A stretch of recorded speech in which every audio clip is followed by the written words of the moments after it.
Welcome back on the Hangout. We are still digesting the season that was for our Toronto Raptors with our panel. Let's get into it, guys. For years, the Toronto Raptors have claimed that they are Canada's team. This year, they actually captured the attention of all of Canada. So does this push legitimize the brand of the Toronto Raptors as Canada's team, Julia? Yeah, it totally, absolutely does. I think, the city, the country to a lesser degree, but the city has been waiting for a Raptors team to get behind. And DeMar DeRozan and Kyle and the rest of the Raptors totally gave it to them this year. I think just this playoffs proves that. I mean, you see these kids in Maple Leaf Square and they're so goddamn excited. And they're not, before I think they were basketball fans, but this is a Raptors team that's making a new legion of actual Raptors fans, which is something we haven't seen since Vince Carter.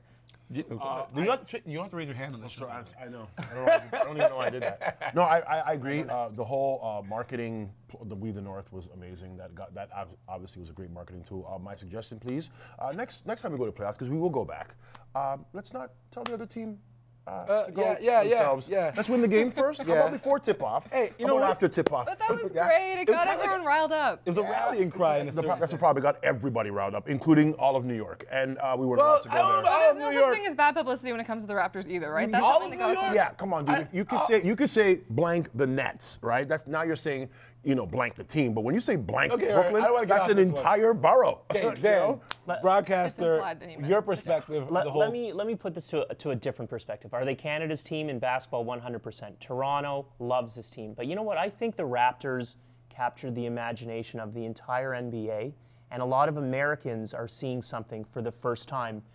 Nudge, nudge, future free agents who might come to the Raptors. True. There was a decision made to put that big camera on a jib in Maple Leaf Square and show it. We showed it during the broadcast, but it was also shown on the highlight shows in the States. The American broadcasters had a feed of that camera. Mm-hmm. So the whole NBA is looking at Toronto and saying, holy cow, what is going on there? These people love this basketball team. Basketball is this powerful form of entertainment in Toronto, and I think that message being sent to the whole world is one of the big stories of the playoffs. Now, I got to say, I'll agree with you this. Now, basketball is now a powerful form of entertainment because we're looking back on this series.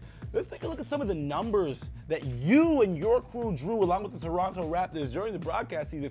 539,000. We're looking at 902,000 for Game 7. These are records for basketball in Canada. And let's just comment that they were directly competing with NHL Playoff hockey, which we know advertisers and sponsors, when you're north of the border, they'll put their money there first. So that was kind of a big deal. So I want to know, can these Toronto Raptors, by the way, I had an amazing time out there with all the fans. Celebrity. It was whatever. You were a it was a time in my life, but can this be sustained now? That's the big question for these Toronto Raptors moving forward. Can the energy from the stage be sustained? And are these fair weather fans going to stick around for the brand? If they're winning. If they have a season like they had this past season, of course.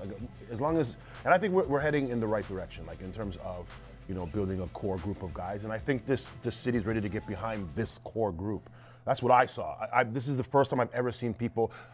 Even the first time when we were in the playoffs, there wasn't the excitement and the mystique that it was this year. Because a lot of these guys are older too, right? Until they're a young team, and it was almost like the little team that could kind of affect. And I just felt like everybody is just now ready to really be behind the Raptors now, 100%. Okay. I don't think fair weather fans or bandwagon fans is a fair thing to say either. Obviously, if you have a winning team and they're in the playoffs and everyone's getting excited about it, how is that at all a bad thing? No. And I think it's just, this is such good proof. We've had such a drought, and all these fans just came out of the woodwork. So of course they're going to come around. Absolutely. Now, is this a tipping point, let's say, for the free agency in the Toronto Raptors? Because we know there's big name free agents. People are tinkering. People are saying Carmelo Anthony, Kevin Durant. Eyes were on that stage, on that screen. If you're a big name free agent like Carmelo Anthony, he's probably trying to escape New York right now. KD probably wants a big market. Looking at that change the minds of people outside of the tipping point will be when that first big name guy comes here. I don't know who it's going to be, but it's going to happen. What's different now is the Raptors have leveled the playing field a little bit with some of the other teams, some of the other markets. Just starting with Masai being the general manager. People love that dude. I love him. They do. That's my boss. He has friends. Yes. He has friends and contacts in the NBA that we don't even know about. Yes. Okay, he is unbelievably connected. Dwayne Casey has now made his reputation as a head coach. He was extended today, and that shows you some stability in that position with the franchise. And you have a winning team now. And that, you put those together, and those are the perfect combination for that one big free agent. Maybe it's this year, maybe it's next year, but it's getting closer, who's going to say, I'm coming to Toronto and I'm signing on the dotted line. Imagine if Chris Bosh opts out and comes back. Or like, there's so many opt-outs. Like, you know, LeBron's opting out. Maybe. Oh, you know this? I don't know. You got a text? He has the chance to opt out. So does Bosh. I'm just saying, like, you know. There's a lot of reasons why one of these guys would want to come here. But Toronto has to be a consistently winning team. I think no matter how great the environment is, guys still want to win. So I think we can't be 18 and 25 again. No, like we have to. That's what I'm saying. We have to. That not make it. Hey, Miami wasn't a playoff team when LeBron signed. But that was an extreme situation. Okay. It was. So LeBron. The conversation will continue, and we get to talk about Coach Casey when we return, and everyone's home for talking hoops. The Hangout.